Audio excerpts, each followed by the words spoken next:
Hello everyone, আশা করি সকলে ভালো আছেন। মেগাস্টার শাকিব খান বরবাদে যোগ দিয়েছেন, এটা অনেকেই জানেন, তবে আমিও জানিয়ে দিলাম সকলে এটা, কারণ দুদিন আগে মেগাস্টার শাকিব খান বরবাদের শুটিং এ চলে গিয়েছেন, যোগ দিয়েছেন এবং তিনি প্রতিনিয়ত শুটিং করছেন, এটা আপনাদের সকলেই জানা।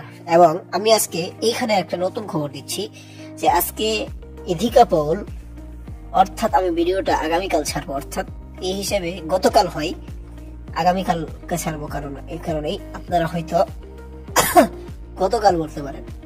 তাহলে আমার হিসেবে আজকে তিনি বরবাদের শুটিং এ মুম্বাই এসে পড়েছেন ইধিকা পাউল, এবং শাকিব খানও যোগ দিয়েছেন। তো বন্ধুরা, এই বিষয়টি আপনারা কি করে দেখছেন অবশ্যই কমেন্টে জানাতে পারেন এই বিষয়টি। আর বরবাদে আরেকটি নিউজ হচ্ছে, এখানে রিশুট করা হবে। রিশুট বলতে যেগুলো দেখছি একটা শুট পছন্দ হয় নাই, এখানে পুনরায় আবার শুট করা হবে এই বরবাদের শুটিং এ, এবং তারা বুঝে নেই কিভাবে কিরকম হতে চলেছে।